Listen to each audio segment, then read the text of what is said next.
Hi, everyone. My name is Kira. I'm part of the Syracuse DSA Mutual Aid Committee, and we're going to be holding our first of our monthly discussions and skill shares.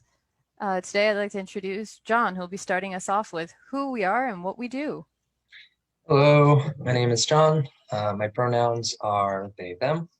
I am one of the members of the Syracuse DSA Mutual Aid Committee. And I'm going to start us off with just a little sort of reflection on mutual aid. This is an adaptation of our mission statement and through conversations that we've had since we started doing work together earlier this year. Mutual aid reflects the belief that we can transform our relationships through solidarity and a commitment to the material needs of others in our community. This requires a proactive and flexible approach that is sensitive to the needs of our members and community as a whole. This includes, but is not limited to, housing, access to basic needs, and community empowerment in the face of capitalism. Basic needs, extrapolate from that whatever you feel is correct, whatever you need as a person to be good in the world. Those are the goals that we as individuals and we as a group want to address. And we recognize the need to adapt to the specific forms of oppression confronting marginalized members of the community, such as those who are poor, sick, elderly, disabled, undocumented, LGBTQIA+, Black, Indigenous, and or people of color. The goals of this will be a long-running network that not only can react, but also will build community connections and direct aid networks that can take care of some of the things that have often been left behind by local political organizations as well as from the state. And Kira is going to get us started by talking a little bit about why we're here today. Yeah. So we're here today because we care about working people and working people who are suffering under this pandemic, and as a community of multiracial people and just groups here in Syracuse. As people, we all need food to eat and to connect with our communities and our cultures. As socialists, at least at DSA, we're interested very particularly in the production and the social relationships involved in getting food onto the table and then off it. Now, the Food and Agriculture Organization of the UN defines food security as the state that exists when all people at all times have physical, social, and economic access that is sufficient, safe, and nutritious food that meets their dietary needs and food preferences for an active and healthy lifestyle. Now, already this definition doesn't cover what we're interested on some level, about production and social relationships. Today, we are really lucky to have speakers from the Brady Farm, Jesse Lyons, Sankofa Cafe, Arliana Harris, and Shewa from Raha Syracuse. So my first question to our panel, and please anyone start with it, is what does this definition of food security get right, and what is it missing? I can definitely start. Hello, good evening, everyone. And thank you for making this possible. So my name is Arlena Harris, and I'm representing Cafe Sankofa Cooperative. And I think, first and foremost, how we define issues is what drives social policy. And I think what's really missing in this definition is culture. I don't think it's enough to say all people, because all people hasn't included marginalized groups for centuries. And when you're talking about food access, which should be a basic human right, and you look at which communities are disproportionately being affected by lack of access, I think it's really imperative that we interpret food through a cultural lens in terms of addressing the systemic barriers that exist in terms of access and utilization. So when we look at the historical background, for example, of food insecurity and food deserts, and all of those encompassing contexts, I think we need to define food insecurity as a public health issue. And that way we can kind of develop a better understanding of how to define and address food insecurity in a way that's safe and equitable.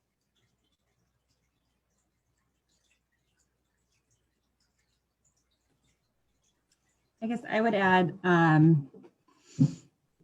agree the question of culture is pretty absent. And I think I can't remember the term, there's something kind of vaguely referencing it.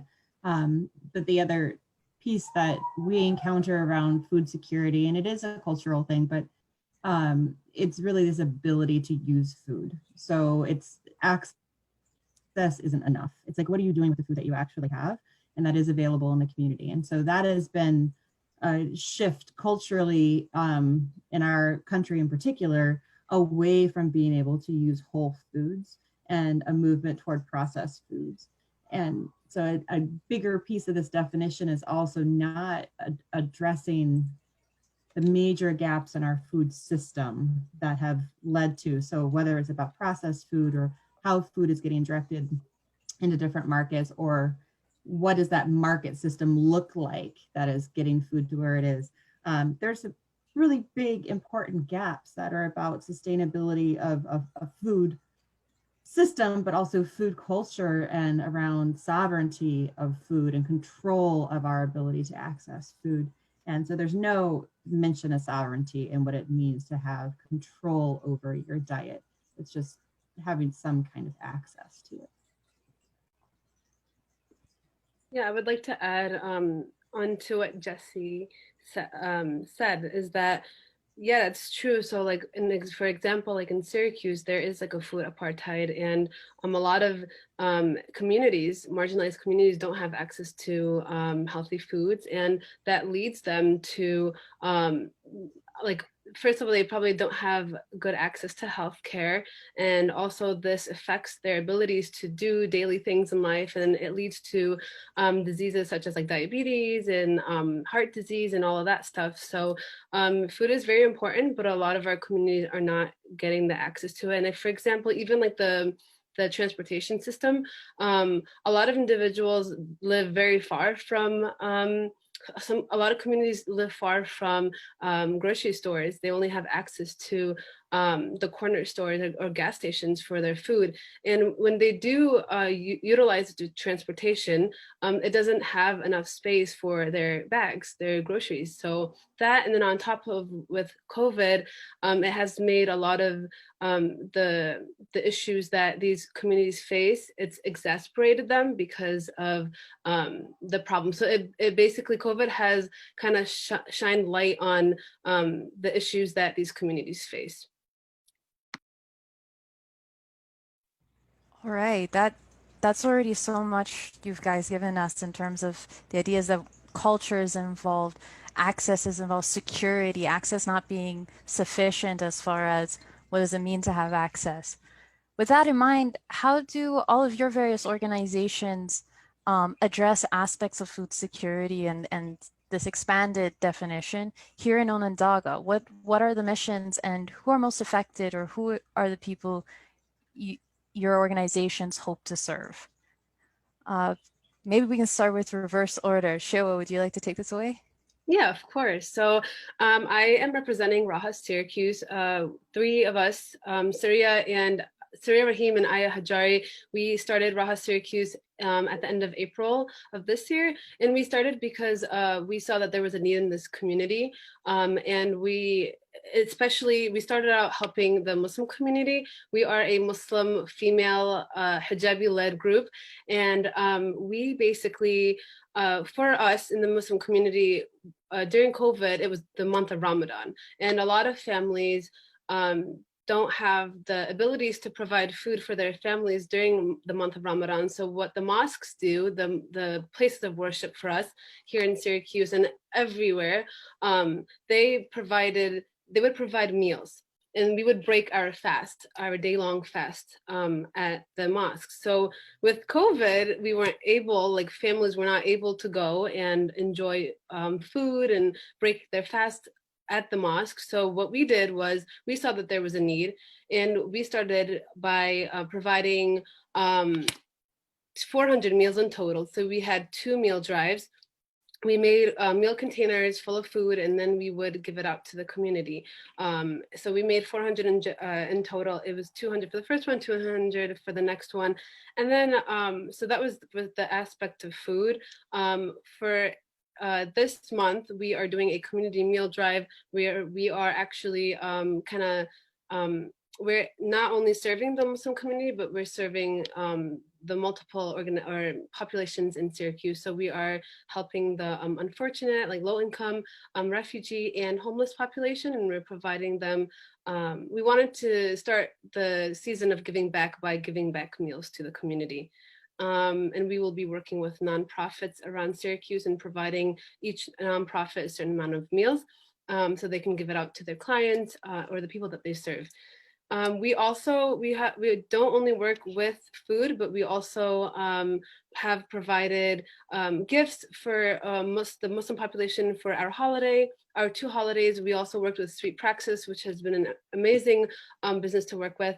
And we also became a part of the coalition for helping with the Black Lives Matter movement here in Syracuse. And we were just working with Blend Theory and providing like yoga sessions for women to that was our women's empowerment little moment or month that we wanted to do. So we've been helping a lot of populations, and the whole point of Raha, the meaning of Raha in Arabic is, sorry, hold on. Oh my God. So it's to like provide like help and assistance and to provide relief. So we wanted to provide a relief where there was, and this is why we are helping different organizations or populations in Syracuse. So this is what we have done. I can talk more about it, but I will kind of let the other individuals talk. It's great to know all that's happening there. Thanks. So at the farm, we're part of a broader organization called the Brady Faith Center, and they've got a whole thing. So I'll just focus on the farm, but there's plenty of other stuff to be said about the Brady Faith Center and their approach. But our mission is ultimately is about food security and using our farm. So we're located right in the city of Syracuse. And being in the city is really important to us because that is about proximity. That is about being next to our neighbors, right in the heart of an area that is food insecure. So we use our farm for multiple things. Yeah, we want to grow food and we want to make that available into the community, but also the act of growing food is transformational.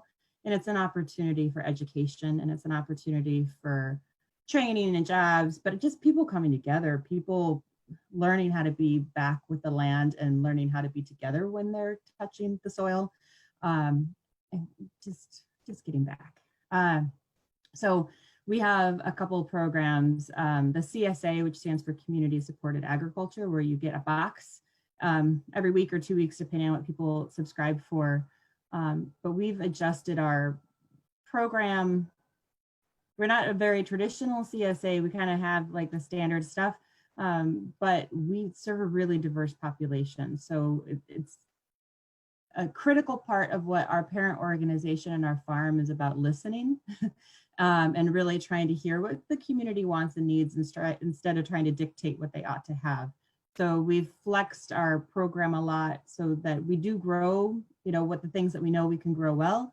But in order to get access for folks, we can't get everything. We can't do it all. We know we can't be the end all be all. So it's important to us to work with other farms, and the things that we can't provide local, it doesn't mean that people shouldn't have access to the food just because we can't grow it locally.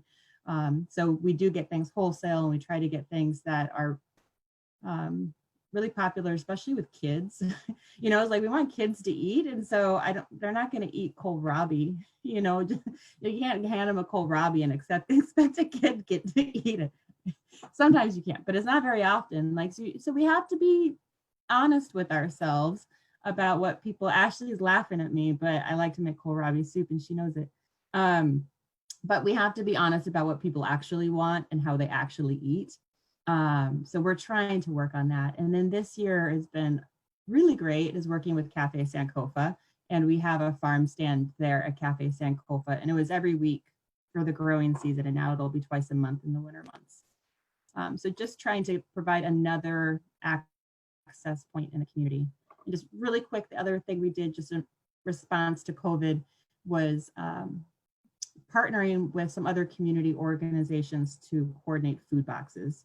So we were able to get lots of food boxes out into the community and more people served. So that was great. We were able to do that for like 6 or 7 weeks this spring, and kind of take advantage of a farm in the off season and delivery, and okay, we got a van, let's use it. Storage, let's use it. So that was kind of nice.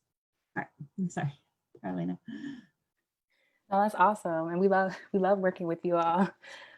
So our mission at Cafe Sankofa kind of generally is to support, educate, and provide the community with healthy options, and really doing that in a way that's informed by, the model of cooperative economics and community engagement. So there's a bunch of things that happen with Cafe Sankofa, but I guess around food and addressing food insecurity. So we've had the partnership with Brady Farms, for example, that provides, a fresh weekly farmers market, and now that's transitioning monthly. We also have bi-weekly food giveaways as part of our partnership with Liberty Resources, the Sankofa Wellness and Resource Center.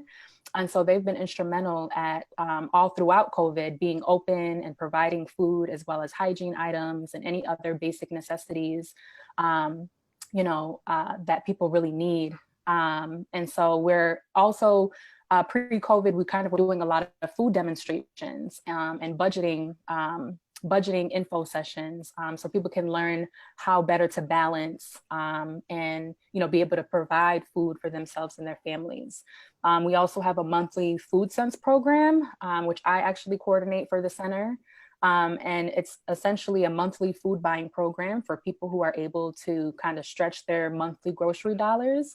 And it provides a monthly box of between 12 and 15 staple grocery items, all at a discounted price.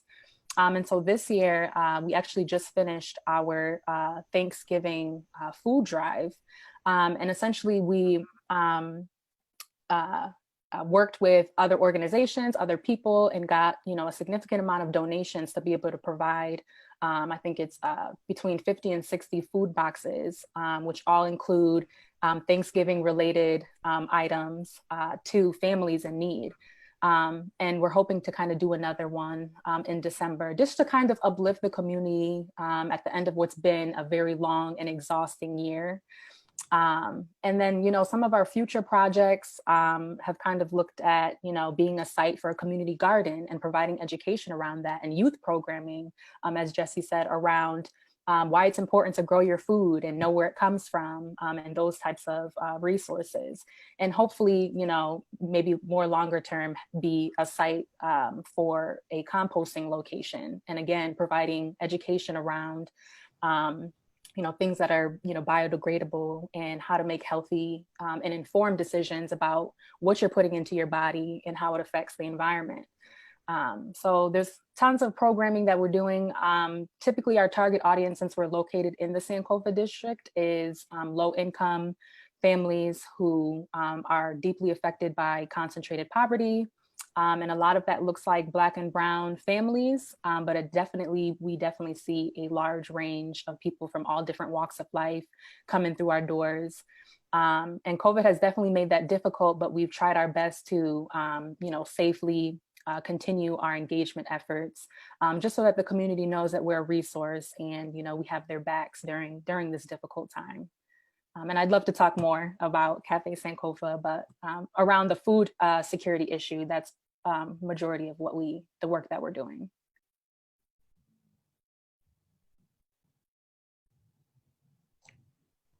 Great. Well, each of you is involved in very specific aspects in Syracuse. It's really exciting to know a little bit more. I knew a little bit about each of y'all from the conversations that we've had as a planning committee getting this together, and some of you I had known beforehand, but great to get a better idea of how exactly organizing. One of the things that we're curious about, which I feel like it's kind of hard to not ask this question, but because so much is changing quickly and people are adapting in different ways. We were really curious as to how your organizations have been affected by COVID-19, as well as the people you're serving and you as organizers. If we, I don't know who wants to start, who feels like they want to jump right in on that. You can start. And I apologize because I didn't know I wasn't muted already. Sorry. Yeah. COVID kind of wiped out our workforce. So that was really tricky because we do work with like CNY Works and Jobs Plus. We're a nonprofit and we're pretty small. So we rely on grant funding and partnerships. So we don't have the income to pay everybody. So we rely on those other organizations, but they shut down. So we only had half the amount of the workforce this year. So that was really challenging for us to just be in production. And partnered with that, coupled with that, you know, if you look a year ago or a year and a half ago, if you had asked another CSA farm, I'm sorry, I got a dog barking. If you asked another CSA farm, many of us felt that CSAs were going away because there was the introduction of HelloFresh and all of these other types of delivered box programs. And it just, I'm so sorry, my family's really distracting. It's very embarrassing. Anyway, so the CSAs were kind of going away. And now with COVID, all of a sudden everything shut down and the value of local produce, but also knowing your farmer became very apparent. So we tripled our customer base in one spring. In a matter of 1 month, we went from a CSA supporting 50 people to a CSA supporting 150 people. And we had half the workforce. So that was just really challenging for us to get it done, you know, but it really said a lot about what the demand was and how much need there was in the community, but also people finally really recognizing the value of having a localized food system and having some more control there. So that having the partnerships to help us do some emergency food distribution, and you know, I couldn't have done it if I wasn't getting produce from other farms. So this wasn't all ours. So that was the only reason I was able to ramp up, was because we relied so closely on partnership with other local farms. So having that cooperation both within agencies and farms was absolutely necessary, but also really cool because all those other farms, they had tapped out too. They couldn't offer any more CSAs. So to me, that meant like we were strengthening, you know, in a hard way, in a sad way, but it helped us to strengthen our core, you know, like who we are and how we're nourishing each other in our community.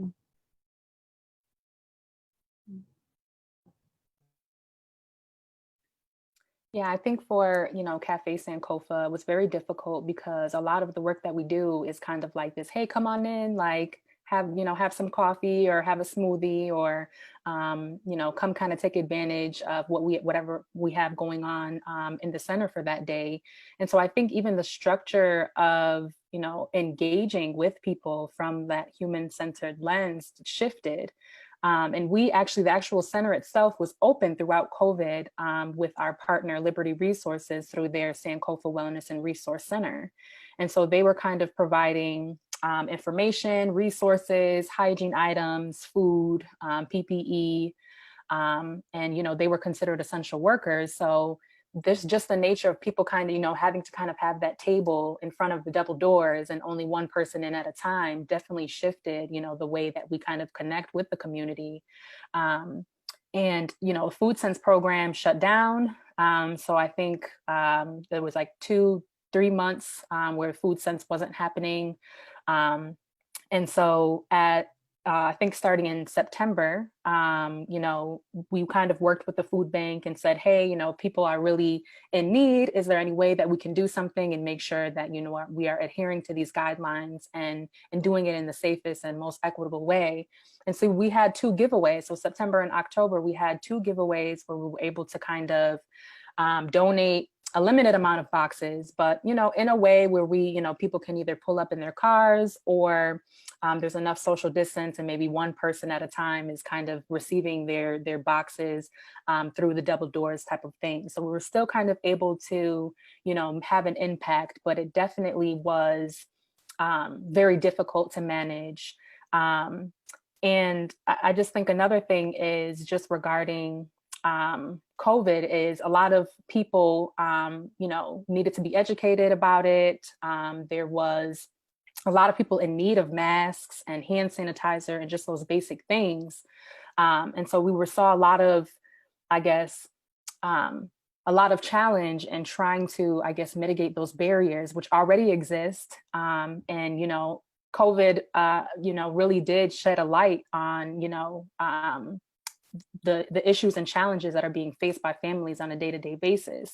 And so it's kind of like that feeling of helplessness, but we're kind of doing everything that we can as an organization. And we kind of held a few virtual events. We had a Breathe Well series where we, we're working with different community organizations and people who were kind of helping to, kind of just provide some uplifting messaging and some self-care strategies and some resources for people who can definitely benefit from it. But I think as we're seeing an uptick in cases and things are kind of slowly starting to shut down again, it's definitely, I guess, prepared us in a way to be able to pivot to, remote locations or do things in a way where we can have the capacity of volunteers or people kind of facilitating those donations or those services. But yeah, it's been an ongoing challenge. And so we're doing the best we can to be as responsive to the needs of the community as possible. As for Raha Syracuse, as I mentioned before, we started during the times of COVID. So I had the 2 co-founders reach out to me and say, like, we want to do something in the community and start a group. So I guess for us, it was sort of a blessing because we were able to start Raha Syracuse, and we have made, I think that we have made a lot of impact in different various populations, but I definitely am grateful, although COVID is not a great situation, but for us, like, it was definitely also hard because, like, we were able to get a lot of volunteers, like, especially because COVID was so new in the beginning of when we started at the end of April. People were still scared to come out and volunteer. So we did get a lot of donations. Like, we have had so much support from our donors. And if we didn't get donations, we wouldn't be able to have almost like our 3rd meal giveaway. So we are very appreciative of that. Although we are a very small group, we are only a 3-person group, but we have had volunteers who have felt safe to come out and to volunteer and to either like prepare the meals. Of course, the things that we did in terms of like packaging the food and then delivering it, we did it adhering to like the guidelines in order for everyone to be safe. So for us, it has been like, we have had some aspects where it has been difficult in terms of like getting volunteers and like physical assistance in order to make the events happen. But we started during the times of COVID. So I'm just like very grateful for everyone that has supported us, and we have been able to connect with so many different like nonprofits and organizations in Syracuse. So it definitely, it's been good so far, thank God. But of course, with any organization, there are some like, pros and cons that happen. And we're just happy that we were able to help individuals. And like I said, especially when we first started helping the Muslim population, it was hard because we weren't able to have that human-to-human interaction and to have that sense of community. But that's why we did the things that we did, so that way we can kind of have like a certain aspect of giving back to the community and having that interaction with the members in the Syracuse area. You actually made me remember something that is valuable to bring up. One of the pivots for COVID, our community outreach coordinator, Kiana, we had this grant to do like cooking together classes. And of course we couldn't do that. And she rocked online cooking together. And so it was so important having this person-to-person interaction during COVID. So we put boxes together and delivered them to people's homes. And then we prepared the meals together online. And so that was just so beautiful to be able to actually be cooking live together, and everybody had the thing they needed.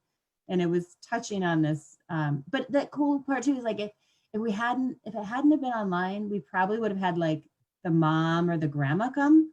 But because it was Zoomed, it was like the whole family was doing it together. So we ended up getting a little bit bigger impact and having the kids get engaged.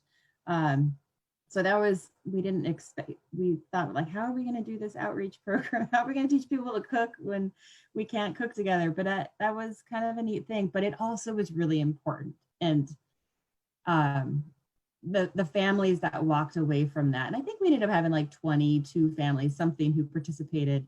They loved it. And they really valued having that time together, both as a community, but then also with their own family doing that. So, and then Ashley told me to talk about the open house. So we had just an open house at the end of the season when finally things opened up, and we had a fire pit, and Ashley cooked and I cooked, and we all had, Kiana cooked, and it was just finding ways to make things that were authentic to ourselves and then bringing those out and sharing it with the community. So that person to person, thank you. You reminded me to mention that. Yeah, so it sounds like, Raha coming out of,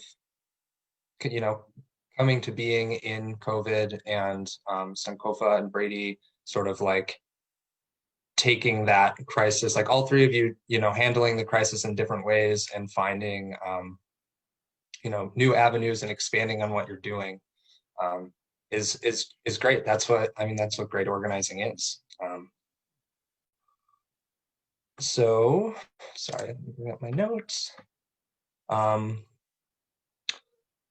the next question, we're curious, and I think that a lot of people have questions about this when we look at different ways of organizing and different sorts of like nonprofits, small businesses, community organizations, communities that, there's so many different names and ways of looking at these projects and ways of formalizing them. And then do this question sort of in two parts. The first one, I'm curious as to ways that y'all see the ability to scale up these projects, or if you think that's necessary, and sort of the reasons for that, and what kind of ways you could imagine expanding these to either better serve the community you're serving now, or maybe expand into other parts of Syracuse and broader communities.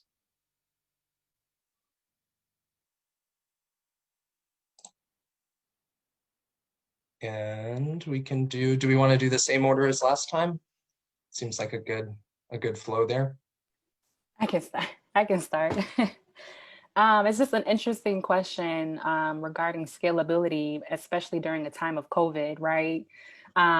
So I think really, the strategies that, should be kind of implemented kind of come from making sure that the existing organizations, nonprofits, agencies, farms, all these wonderful, groups that are doing this amazing work together and collaborate, and, really drive home that idea of cooperative economics. And I think, something that we've kind of been discussing is having kind of like a coalition or like a Sankofa district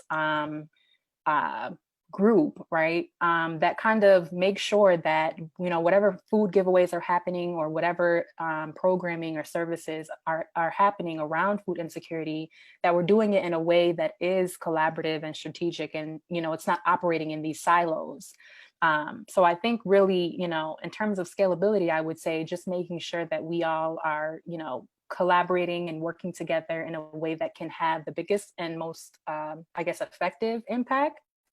And, you know, I think every food giveaway looks different, you know, all of us are kind of serving different populations, but at the end of the day, our missions and, you know, the work that we're doing is all aligned. So what are some ways that we can work together and make sure that there's that coordination of service delivery in a way that hits all of those, you know, cultural, social, political, and economic contextual factors. So. I totally agree. The coordination, and this is a good opportunity. If I were to choose like one thing positive that came out of the COVID experience, it has been the increased cooperation and coordination, because there were so few resources. We kind of didn't have a choice. And there was just so much need. So I agree entirely. I also think maybe scaling, at least for us, scaling up might not be the answer. But I think the things that were successful for us was this, like, is just a redistribution. Yes, it was great. We grow our own stuff, and I want everybody to grow food, whether it's your own or whatever, more small farms everywhere.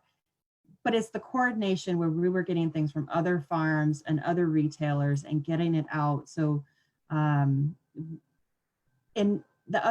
like one group in particular was serving elderly group and veterans out in Baldwinsville. So it was just a single person, and she was just motivated to do it. So I helped her to create small, affordable boxes for that specific population, and she was able to get them out and got donations to support that.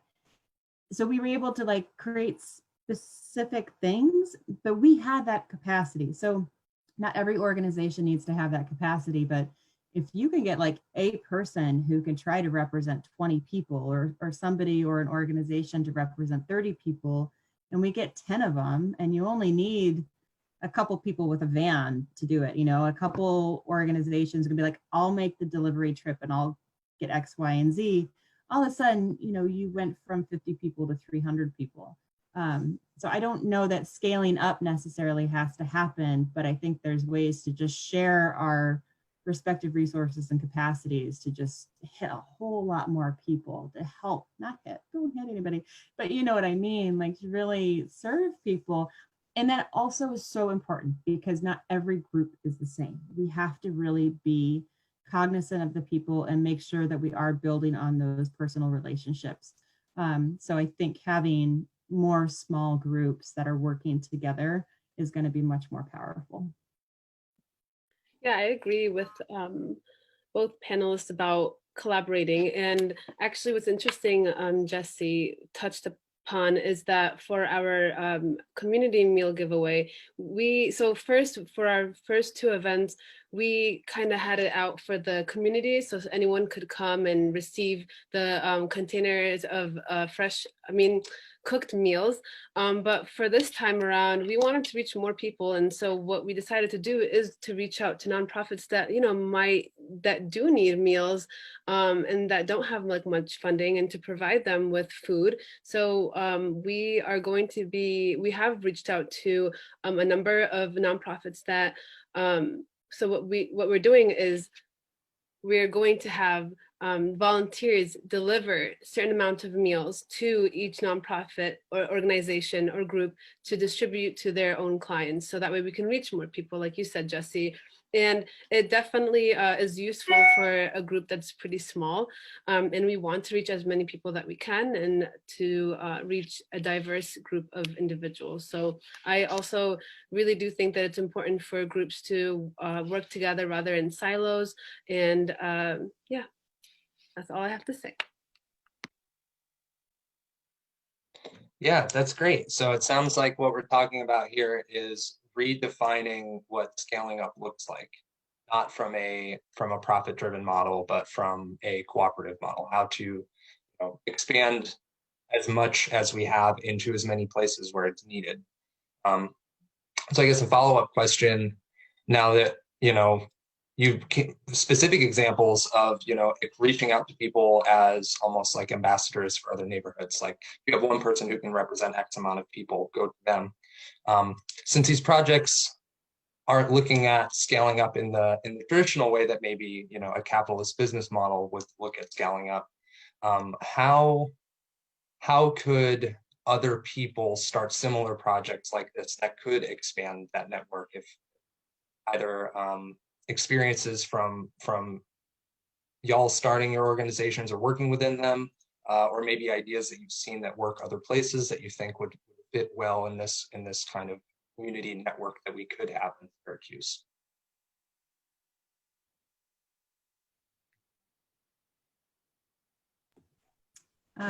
So some of the work that has happened that's very grassroots, but it's usually what comes before a co-op is like bulk food buying clubs.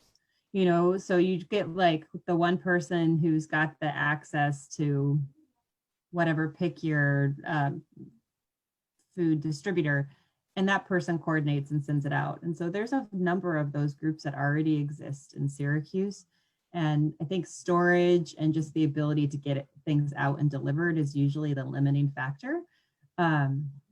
So I think that's another piece of the scaling up, is having access to storage and like a committed person who can do it.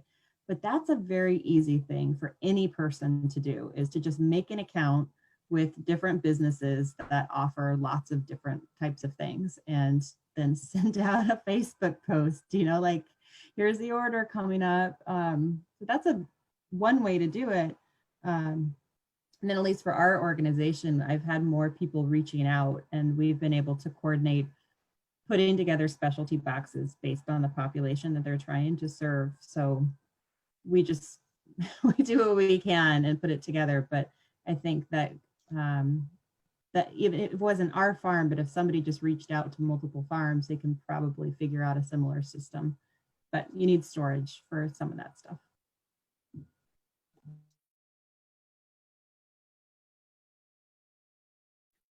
Yeah, I guess just piggybacking off of that, I think it is important, as Jesse kind of said, to kind of look at what is existing in the community. It's not always about like starting something new. Sometimes it's about adding to what already exists and figuring out ways to make it better. So I guess my, advice for anyone who's looking to kind of start, this work or develop something or programming, just touch into, the assets that kind of already exist in the neighborhood or around you, and try to figure out what are gaps in that access, or, ways, areas of improvement, for example, and just figure out what ways they can support what's currently happening, or connect people who are doing the same type of work together in some type of collaborative, or look into making kind of like a directory that has all of the food related programs and nonprofits and groups that exist, and kind of figuring out where do you kind of want to have an impact. But it's not always, I think, starting something new. It's kind of looking at where is the community need, and where are some gaps that exist within programs that are currently doing the work, and figuring out how to mitigate some of those areas to improve the overall quality and service delivery of these programs. Yeah, I completely agree with both of them. And I was going to say that, Arlena, that's a really good point, that you don't have to like create a new organization or group. I'm sure there are lots of organizations that need help, especially during a time like this, that need like volunteers to drive and to deliver food boxes, or like whatever that it may be. So I also agree that to be specific and to see what niche you want to serve, and if that niche is being served by another group. So yeah.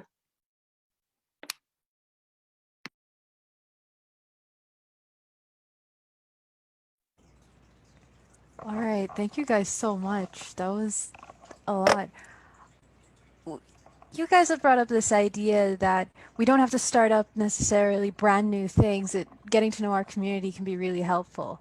So, with that in mind, how can community members get involved or support you guys in your various projects and endeavors, especially with a second wave of COVID? It looks like is hitting us now. How do you suggest people can get involved and stay safe and demand the change we want to see in the world? Uh, let's switch up the order. Shewa, do you want to start us off? Yeah, sure.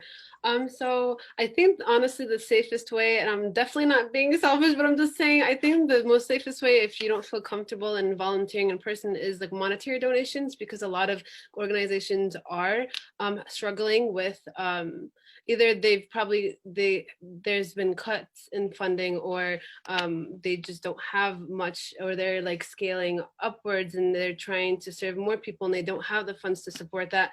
So I think monetary donations are definitely like much like we're grateful for that. So we currently for us we have different GoFundMe's. We're not a nonprofit organization since we just like started, but we have a GoFundMe for our community meal giveaway that we will be doing in a week or so. So if you like follow us on Facebook, or follow us on Instagram, we're under Raha Syracuse, then you can definitely donate for that. And also we're doing different drives, or we're doing a drive this week because it is Hunger and Homelessness Awareness Week. So we're doing a few things for that. So we're having a drive that we will be at the ice cream stand. They're letting us use their space for people to drop off their items. So we're doing like winter gear. We're also doing non-perishable food items or snacks.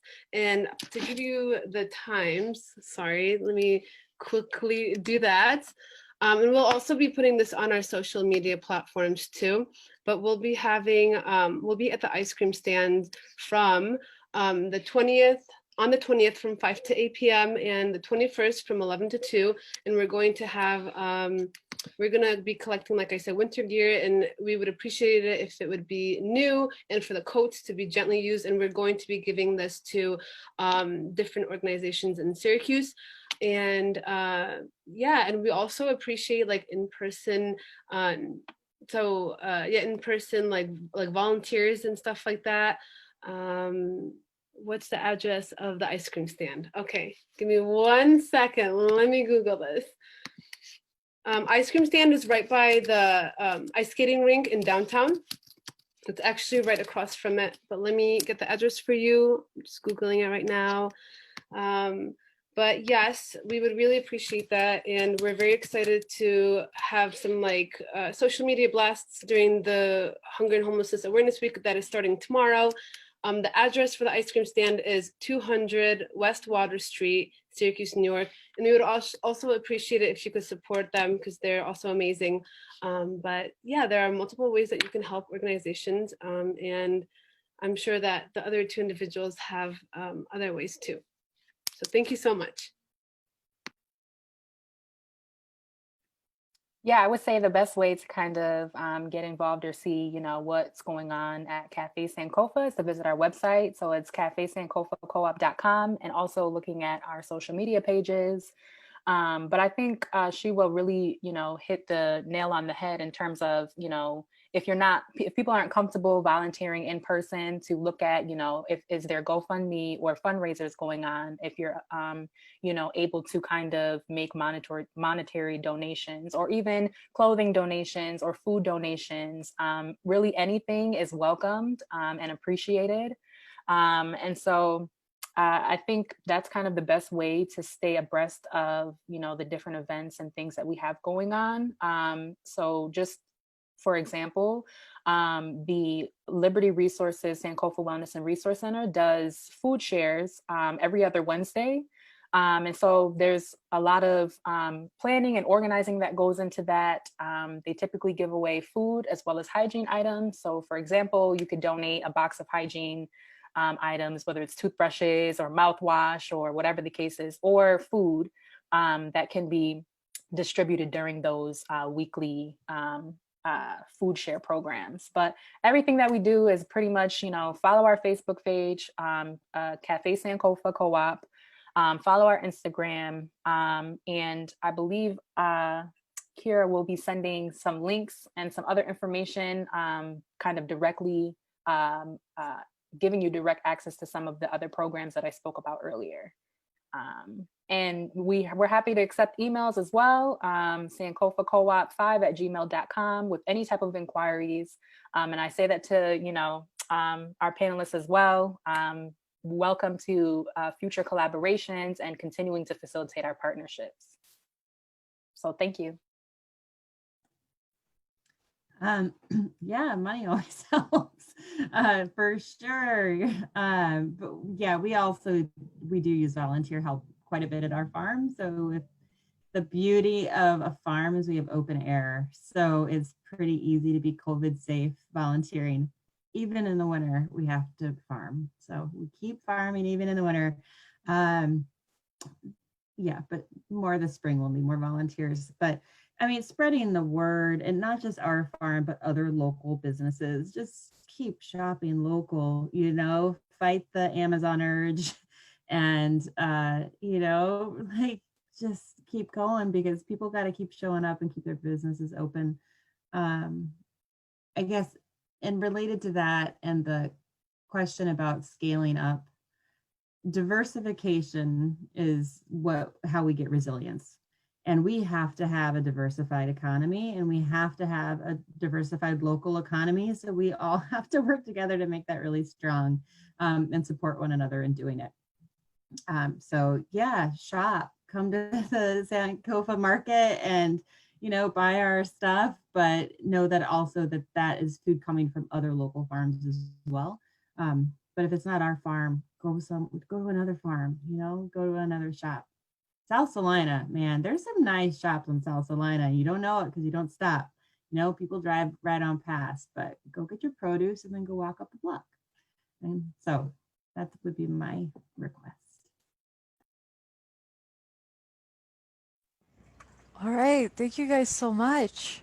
Now, we've gone a little bit over, but now we'd like to open up the event to open Q&A. If anyone is watching on the live stream, you can comment on the video and we'll do our best to share your question or comment here in the Zoom conference. But is there anyone who'd like to pose a question to our speakers that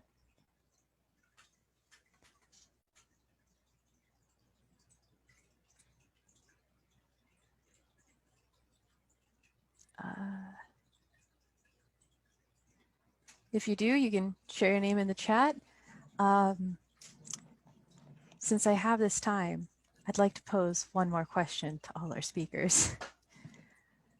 All of you guys employ various community models, and that seems like such a strong superpower, and also like a lot of strength can come from that. When we think about how big these communities are, how many people do you guys end up having to serve on a weekly basis?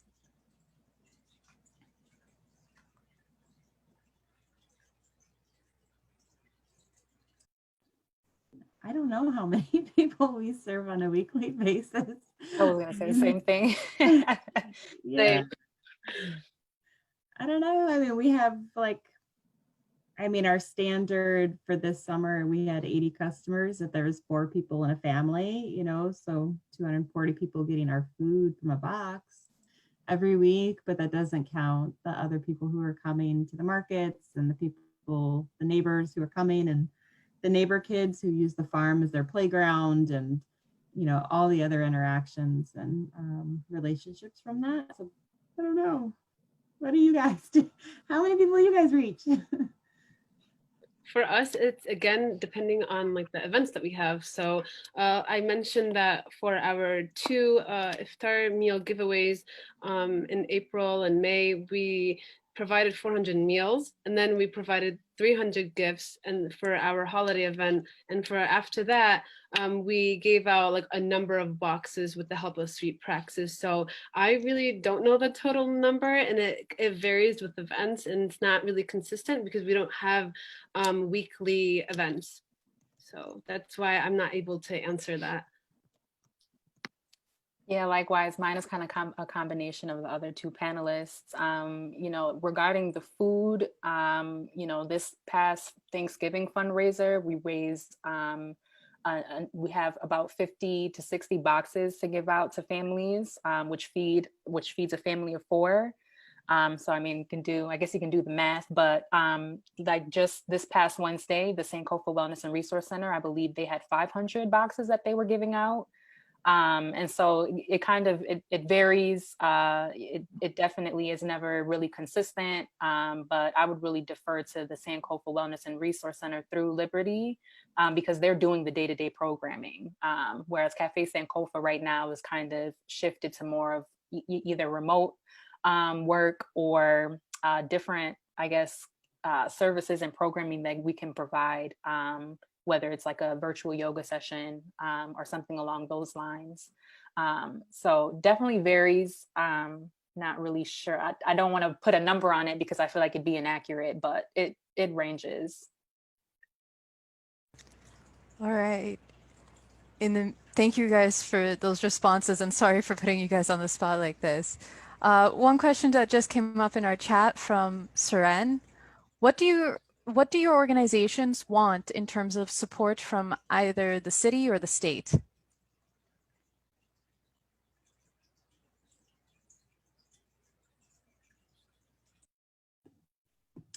Urban agriculture needs to be permitted use in the city, and it's working on it, but it's not currently a permitted use. It's working toward the zoning, but so we had to get variances to make it even be legal to farm in the city. But that means we also don't get to have chickens and bees, even at the scale that we want, even if they do permit the 3 chickens. Like, what is 3 chickens for a 6-acre farm and 150 customers? Like, it's not like I need like lots of chickens, but like people want eggs. So there needs to be some flexibility around that and the language for growing food and allowing people to grow food. I also believe that there needs to be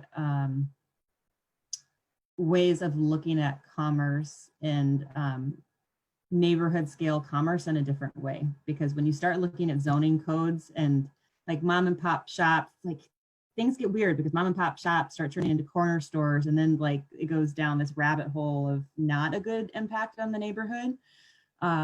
But you also have mom and pop shops who can actually bring a lot of valuable commerce and something that is more meaningful. So we need to be doing more to support those types of businesses, so that we're more authentically serving the people in our communities. But I think that gets missed, and things like urban agriculture get dropped when we kind of do the broad strokes on zoning and planning. That being said, the city has been very supportive so far of the farm, even though it wasn't legal.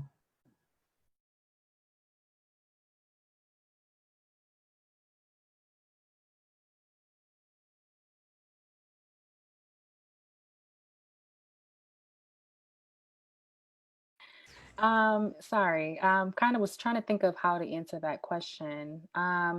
I think in regards to, just nutritional well-being and the policies around what that looks like, within schools, just looking at food democracy, and food governance overall.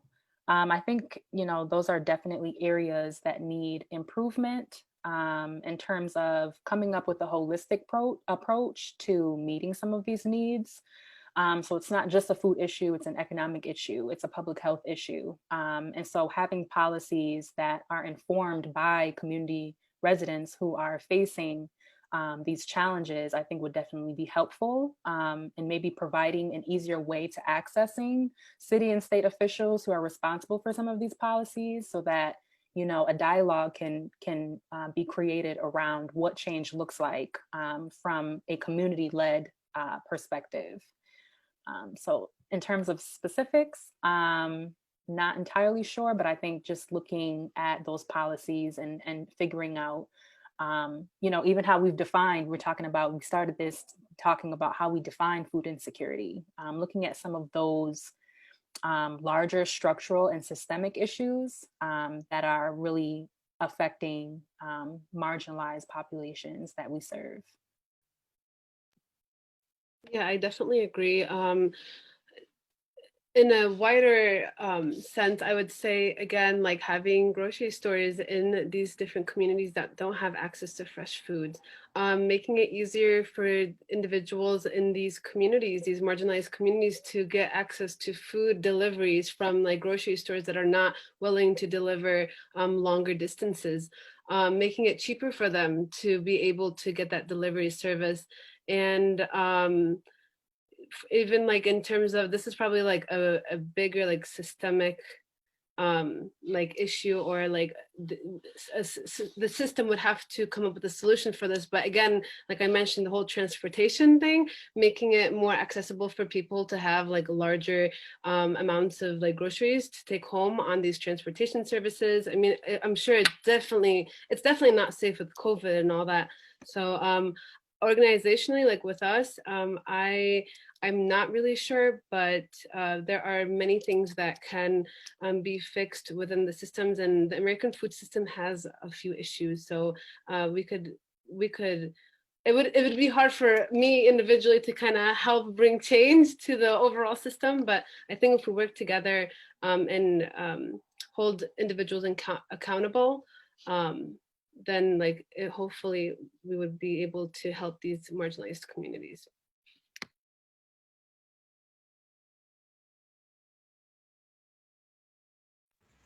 I see we have one question that popped up in the chat from Margaret. Margaret, do you want to come on and ask your question out loud?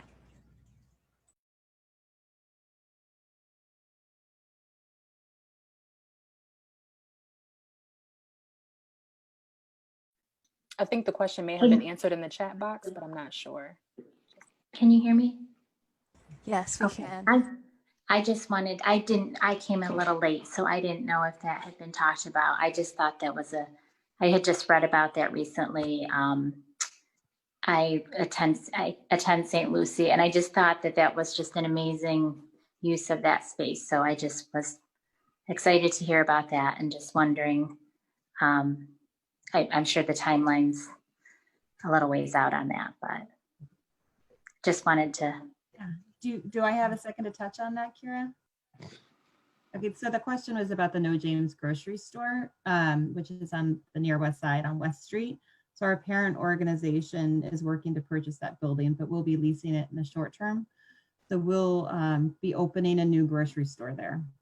And it's going to be a discount grocery store.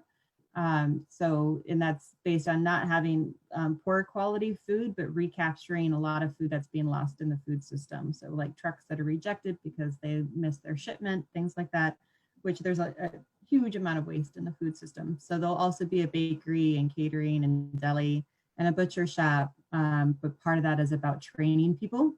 So this is really a workforce development program. In addition to the training, people get wrapped around services. So if they need childcare, they need transportation to get to work. If they have other types of life challenges that are preventing them from being successful, the organization is dedicated to supporting that whole person so that they can be successful employees. So it's kind of a healing model that we're doing for that, and using the grocery store as a way of creating that healing type of employment opportunity and getting really needed food in the community.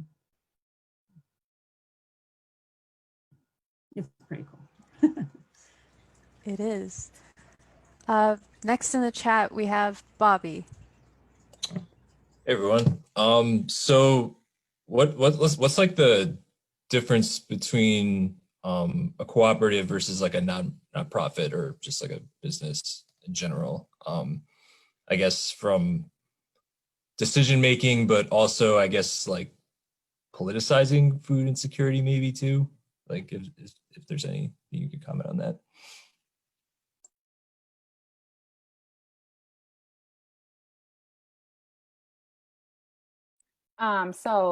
Regarding like, I guess how we govern. So essentially Cafe Sankofa Cooperative is comprised of board members and community member owners.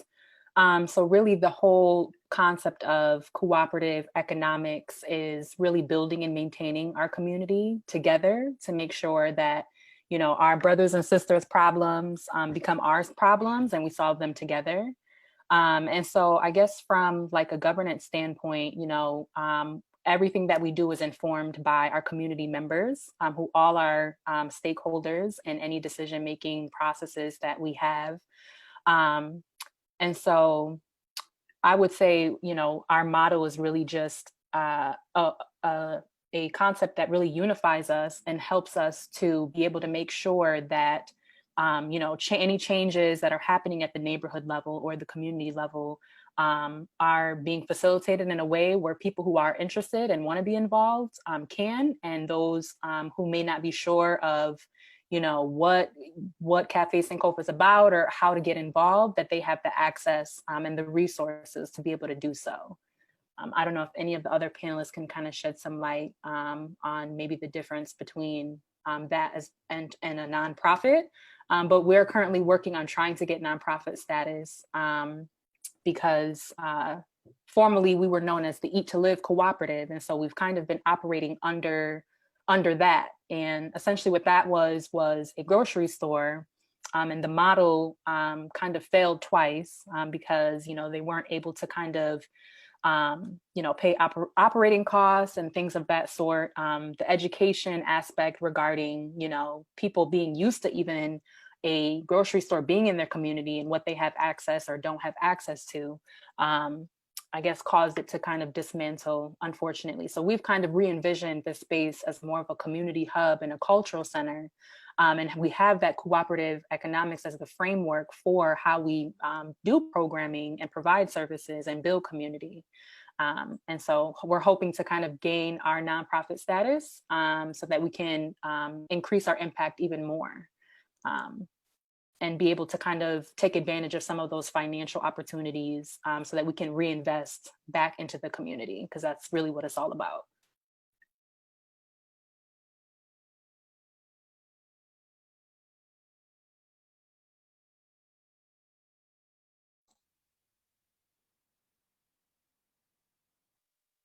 All right. I'm running up through the chat here. I see that we had another question dropped in from Joe.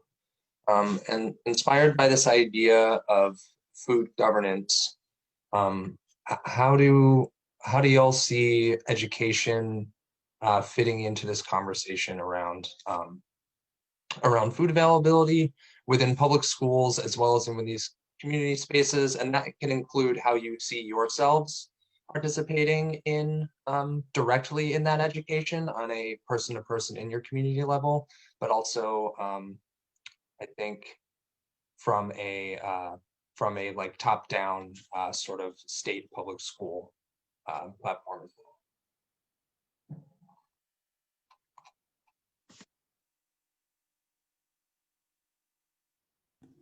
Boy, that's a really big topic. Yeah, talking about food in schools. I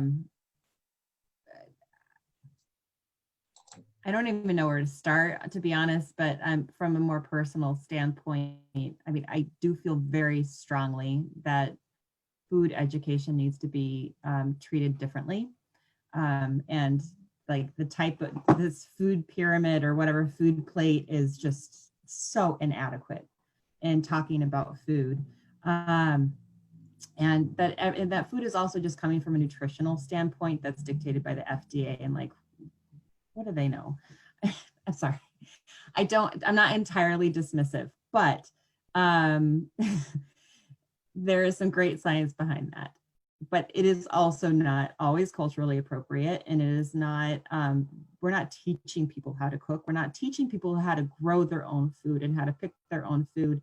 And the most profound experiences I have at the farm where I feel I am doing good at my job is when we have children present and they go from visiting the farm being like, that carrot's not in a plastic bag, I am not touching that, because they only know carrots that come in plastic bags, to leaving and being like, is that edible? Is that edible? Can I pick that? Can I pick that? And just having this experience of touching food and growing it themselves has converted them from being scared of a vegetable to being excited to eat it. And so that direct hands-on, and that is not just for children, that is for adults too. And we are completely missing that experience, and our children are missing that experience. And school gardens are great, but there's a lot more education that needs to come with that. And kids need to learn how to be cooking. And right now we're relying on grandparents, like at least the majority, so many of the families that we work with, like I live on the south side, the farm is on the south side, and that's the community that I am referencing. Grandmas do the cooking. And this is what it is. And then they have a big family meal on Sunday, and that generational knowledge has not been brought down to, you know, the people of my age and younger, and then definitely not to the grandchildren. So we're missing a ton there. So how can we expect anybody in a school to know any better? How can we expect kids to eat anything better when there's not a better option given to them? And how can parents even demand something better when we have had generations now that have not had access to fresh produce? Like we have generations like not having a grocery store on the south side of Syracuse. So they are reliant on this thing. And now that is their family history. Their family history is you don't bring a bag, you don't make your lunch and bring it to school. You get the school lunch, and you know, it's questionable quality sometimes. Or you're walking to a corner store and you're getting whatever corner store thing you're getting for lunch. I can go on a long time about education. I'm sorry, I will give other people a chance to speak, sorry. Yeah, honestly, I don't have anything to add to that. Jesse, you hit it. You definitely touched on all the points that I was going to say. But particularly just kind of want to emphasize, you know, putting in place an infrastructure for community building and helping families know that they deserve access to healthy options, I think is so critical, because a lot of times people don't know what they don't, well, people don't know what they don't see. And so even sometimes, you know, donating a box of fresh produce, right? Maybe it has squash, maybe it has, you know, different things in it that maybe aren't familiar to certain families, right? And it's very important to provide the education around not only that this is good food, but how to cook it, why it's good for you, why you should, you know, incorporate this into your diet, why it's a good thing for your family to be eating. Like all of those, you know, social contextual factors come into play. But if they don't see it, then they're not going to know about it. And so it's our job to make sure that they know that they deserve better, and to have an infrastructure in place that helps them want to be involved and wants them to be want them to be excited and interested in, you know, engaging in healthier options just overall. Yeah, an example of that, this isn't with Raha Syracuse, but my undergraduate, during my undergraduate career at SUNY ESF, I was the president of Food Recovery Network, and Food Recovery Network is a national organization. Their motto is to fight food waste and to feed people.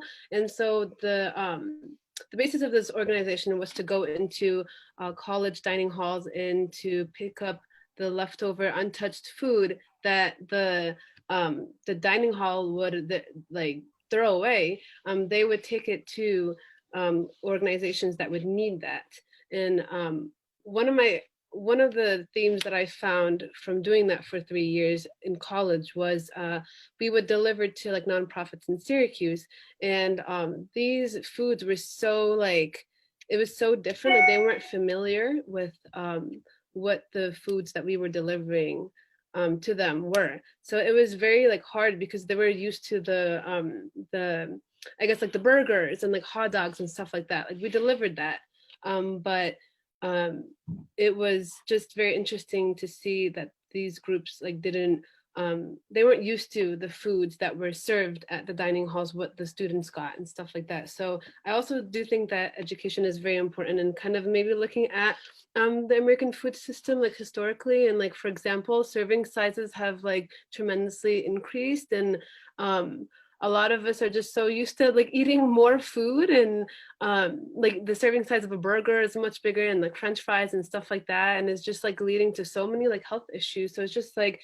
education is very, very, very important, and I think that younger kids should learn that from elementary school, for example, instead of kind of like learning about it or not even learning about it when they're adults, and leading to so many different issues like health-wise.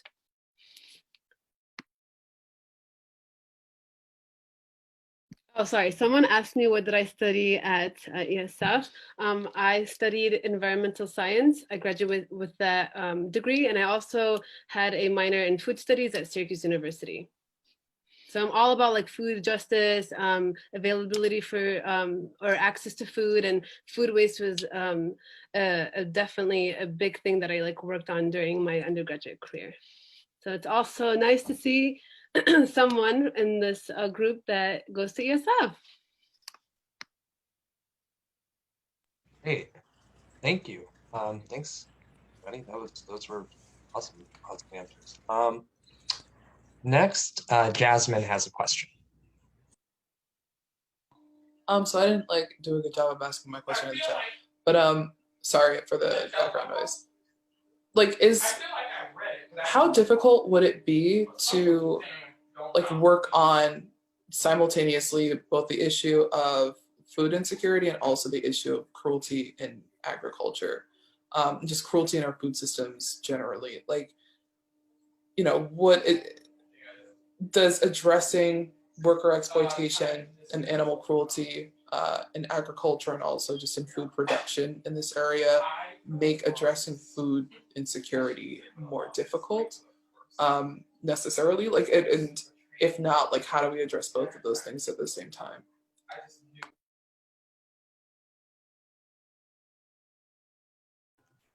I am a meat eater, but I would say that meat does not have to have anything to do with food security. There are so many other forms of protein in this world that are culturally appropriate that we absolutely don't need to have meat and animal production as part of the solution to food security. And most animal-based protein production is extractive, environmentally extractive, and causes a lot of deficits. So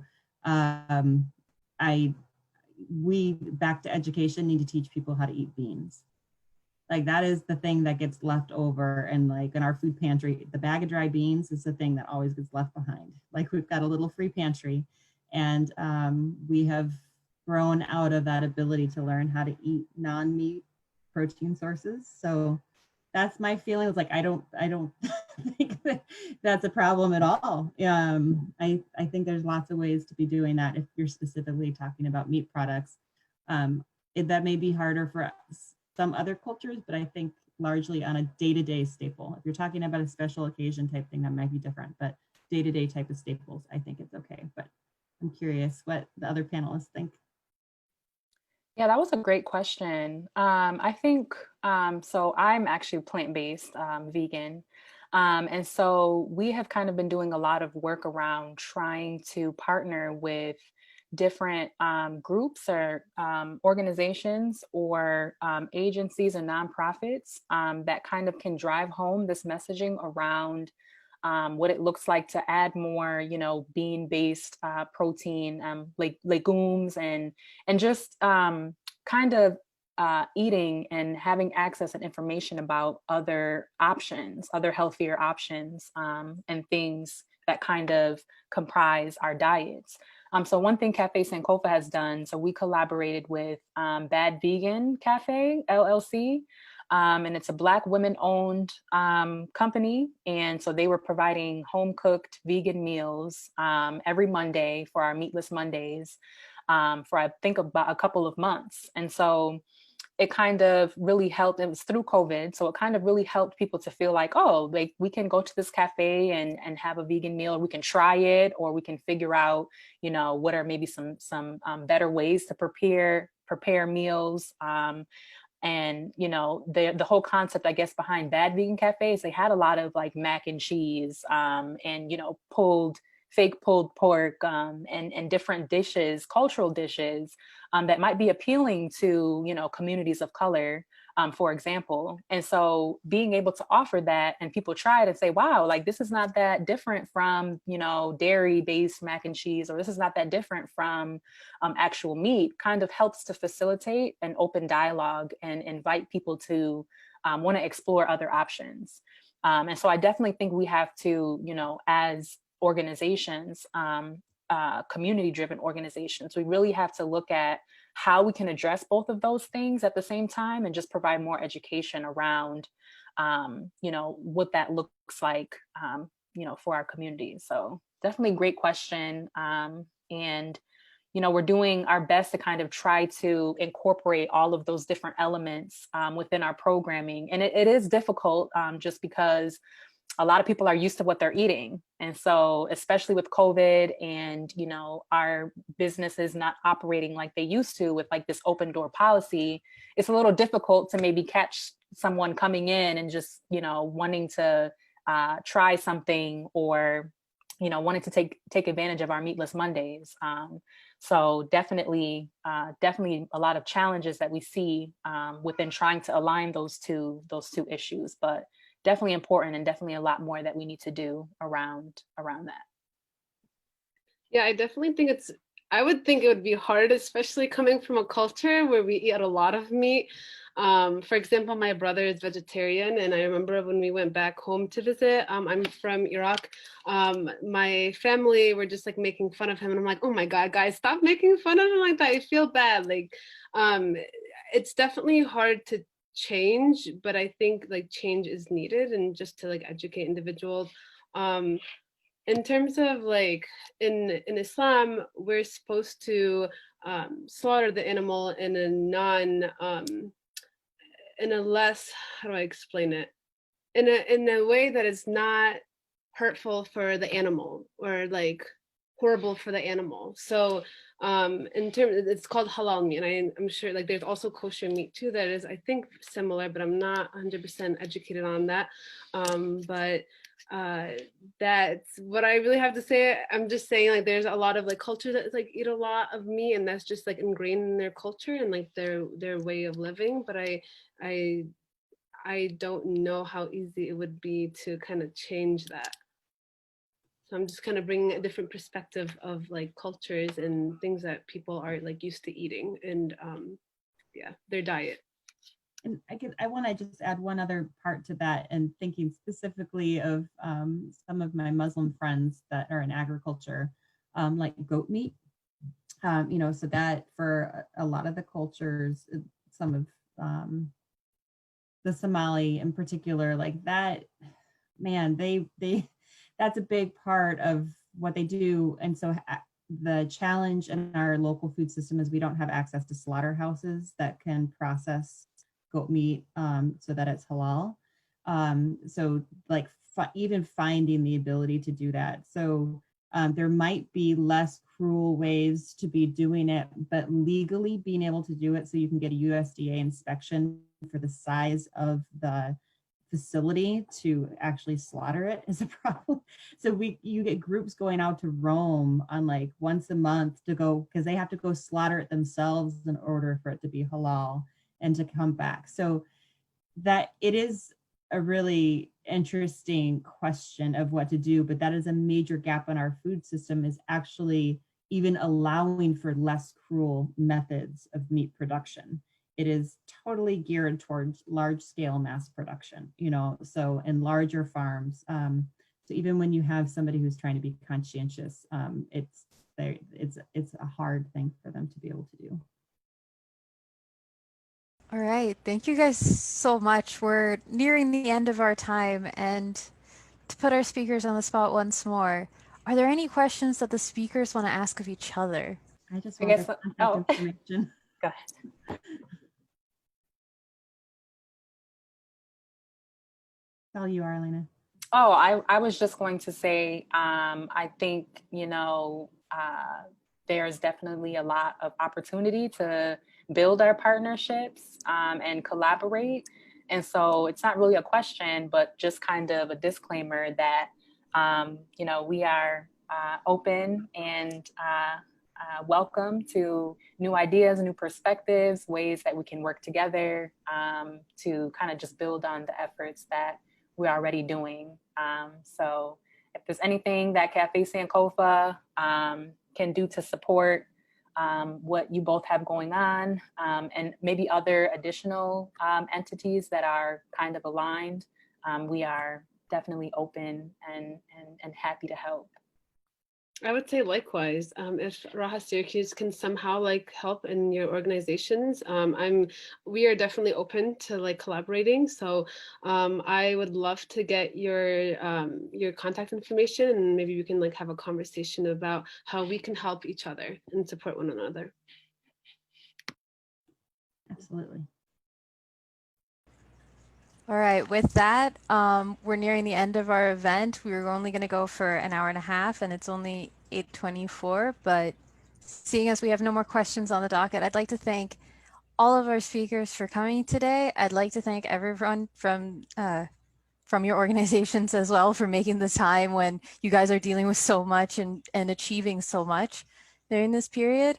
Sankofa Cafe, Raha Syracuse, and the Brady Farm.